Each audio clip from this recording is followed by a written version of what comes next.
Good morning, friends. Jai Guru. A beautiful morning to you all.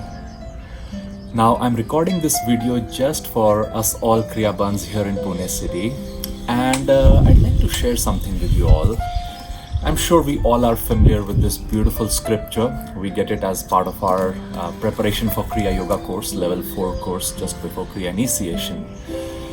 I want to say a few things about this beautiful book, friends. As probably you've seen some promotion, Jayaji is doing a course. He's doing an overview of the Gita Navratnas, the hidden gems, as he's saying in the Bhagavad Gita.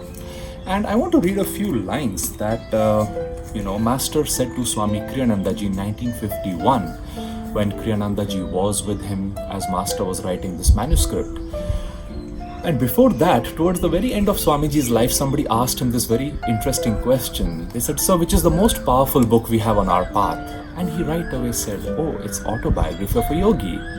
And then somebody said, "And after that?" And Swamiji said, "The essence of the Bhagavad Gita." So why that might be, let me read a few lines.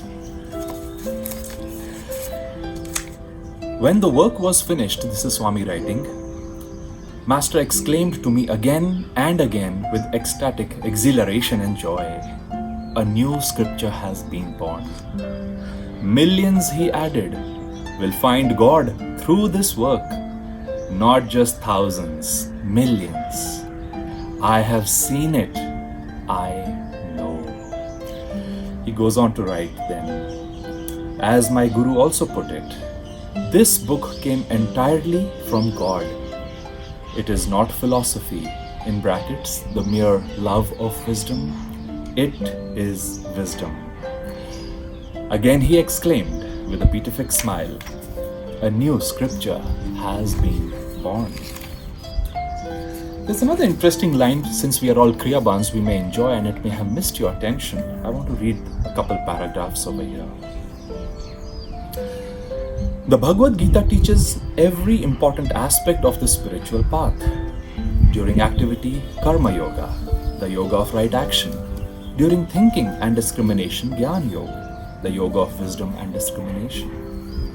When feeling and experiencing emotion, Bhakti Yoga, the yoga of devotion.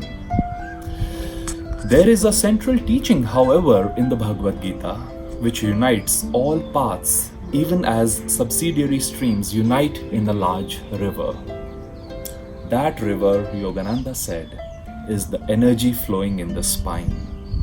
The subsidiary parts of yoga offer guidance to people of different basic temperaments, the active, the discriminating, the heartful. The central river to enlightenment, however, is shown by Raja Yoga, the royal yoga, the pathway of the spine. Raja Yoga, he continued, this is Swami quoting Master, takes one straight up the central pathway of the spine into the inner silence of divine communion. It is the teaching of this yoga finally that makes the Bhagavad Gita truly a scripture for all mankind. It is why Krishna stated in the Gita, "O Arjuna, be thou a yogi."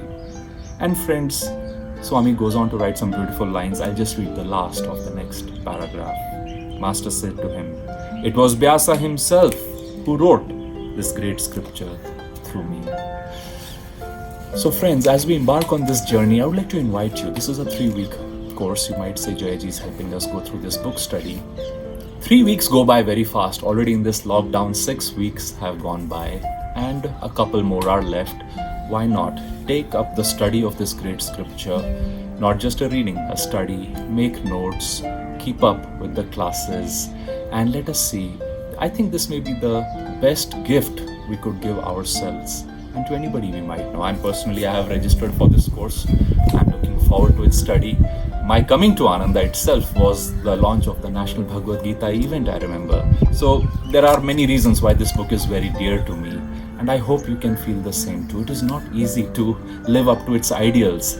Hence we need to move together. So I invite you, let's come together in this cause and make a study of the scripture and apply it in our lives. Here's another thing, friends. We are also doing this as a fundraising. Some of you may know, our 3-year lease for the Pune city center is coming to a close on June 15th. And given the circumstances we are in, we are not renewing that lease because who knows when we will be able to meet in person again. We are moving our center temporarily to our little office. Just day before yesterday, a devotee offered a space in East Pune, a commercial space. But again, we don't know when and how many of us will be able to gather in person in these places. But why let time go by? So let us make the most of this opportunity. At the same time, friends, we have started a lot of online classes. You may have seen the messages on the groups. The Marathi Ministry formally has launched. We have 40 students now moving towards discipleship in online classes of Marathi teachings, sharing of the Kriya Yoga teachings by Suvarna ji, by Amit. And this is really, really very helpful, very heartening to see. This is happening for devotees across Maharashtra. I also want to read a few other lines over here, which I have made. Mahavatar Babaji had told Master, as you know, that I want you to re-establish the teachings of original Christianity and original Hinduism. That's a tall order. Of course, Master was an avatar and he was able to do that. Kriyananda ji brought us these beautiful books and scriptures, but now it is up to us to see how we can apply them in our lives. And for that reason also, friends, even though we are not able to come and meet together in person, I think why not feel us about 400 Kriyabans over here in Pune that we are meeting together in spirit. Those of you who are couples, support each other more in that. Daily meditating, daily making a study of the scripture, and let us see again how we can unite our energy to help ourselves and to help others to whom we have to take these teachings. Remember again those words over there. Master said, millions will find God, not just thousands. So first of all, we have to take those teachings out to millions. I invite you to join your energy totally for this cause. Give your time, set aside some time for the study of this marvelous book, the essence of the Bhagavad Gita. Please call us for any queries and we'll be very happy to help. Thank you so much.